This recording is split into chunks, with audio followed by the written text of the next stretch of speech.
Up till now, we have learned about absolute advantage theory and comparative advantage theory. And there were some assumptions associated to those theories which were not practically true in real world. Coming towards a better and practical theory of trade, we are going to learn factor endowments and Heckscher-Ohlin theory. The basis of comparative advantages of the two nations. यहाँ पे हम लोगों ने जो अभी तक previous theories की बात की थी उसके अंदर ये बताया गया कि दो नेशन कुछ कमोडिटीज के अंदर कंपैरेटिव एडवांटेज रखती हैं, लेकिन इंटरेस्टिंगली वहाँ पे इस कंपैरेटिव एडवांटेज की रीज़न नहीं एक्सप्लेन की गई। तो हमारा यहाँ पे जो बुनियादी मकसद होगा और जो इस हेक्शर-ओलन थ्योरी ने राइटली टारगेट किया है, that is reasons behind the comparative advantage. इस चीज़ को हम लोग मज़ीद स्टडी करेंगे over the period of time, क्योंकि पिछली थ्योरीज के अंदर ये बताया गया कि some natural factors like climate, अगर हम याद करें absolute and comparative advantage theory और पर्टिकुलरली एब्सोल्यूट एडवांटेज थ्योरी, तो वहाँ पे हम लोगों ने एक एग्जांपल दी थी hilly areas and flat lands, और एक नेशन को हम लोगों ने कहा कि उसका एनवायरनमेंट जो है या क्लाइमेट जो है वो वीट प्रोडक्शन के लिए बेहतर है। तो इस तरह की रीजंस जो है वो वहाँ पे एक्सप्लेन की गई।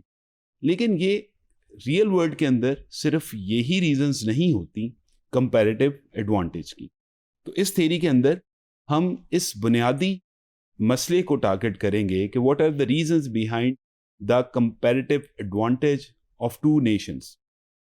विद दैट एक और अजम्पशंस वहाँ पे, अजम्पशन में से एक अजम्पशन थी कि आपके पास labour is the only factor of production, but in real world आपके पास जो फैक्टर प्रोडक्शंस की बात करें तो capital is one of the significant factors of production.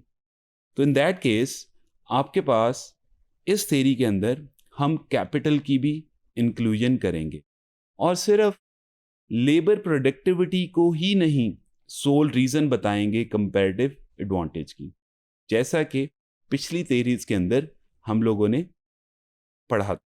यहाँ पे हम मज़ीद ज़रा इसको रियल सेंस के अंदर डिस्कस करेंगे कि जो रियल इकोनॉमी या रियल लेवल्स के ऊपर रियल वर्ल्ड के अंदर जो नेशंस के कंपैरेटिव एडवांटेज होते हैं वो लेबर प्रोडक्टिविटी के अलावा भी होते हैं, क्योंकि गुड्स जो हैं वो ज़रूरी नहीं कि सारी लेबर की इंटेंसिटी या लेबर ज़्यादा यूज़ करने से ही बनती हूँ। ये टोटली डिपेंड कर रही हूँ लेबर प्रोडक्टिविटी के ऊपर।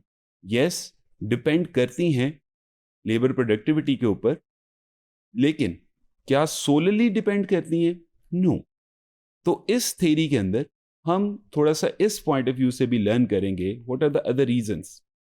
देन और सिर्फ अगर आप जो पिछली थ्योरीज की बात करें तो जो ट्रेड के कॉन्सेप्ट्स थे वो टोटली बेस कर रहे थे दो नेशंस की इंटरनल सिचुएशंस के अंदर, एंड वहाँ पे हम लोगों ने बहुत से फैक्टर्स ऐसे लिए थे जो कि रियल सेंस के अंदर पॉसिबल नहीं होते। तो हमारा इस पर्टिकुलर थ्योरी के अंदर ये ऑब्जेक्टिव होगा कि हम लोगों ने यहाँ पे कुछ रियलिस्टिक वर्ल्ड की बातें करनी है और इस थ्योरी को जनरलाइज कर सकेंगे हम लोग इंशाल्लाह, क्योंकि जो पिछली थ्योरीज थी they were considering only two commodities and two nation model बस, बट दिस थ्योरी ये बेसिकली जनरलाइज कर सकेंगे हम for more than two countries and for more than two commodities. Although हम लोग इस थ्योरी को समझने के लिए ये एज्यूम करेंगे कि दो नेशन हैं और दो ही कमोडिटीज हैं, बट अगर हम इस अजम्पशन को रिलैक्स कर दें स्टिल ये थ्योरी जो होगी होल्ड करेगी, जो इसकी सिग्निफिकेंस है फ्रॉम द अदर थ्योरीज जो हम लोगों ने अभी तक पढ़ी हैं। नेक्स्ट मॉड्यूल के अंदर इंशाल्लाह हम इस थ्योरी के एजम्पशन से कुछ स्टार्ट करेंगे और आगे सीखेंगे कि ये थ्योरी किस तरह डेवलप होती है over the period of time.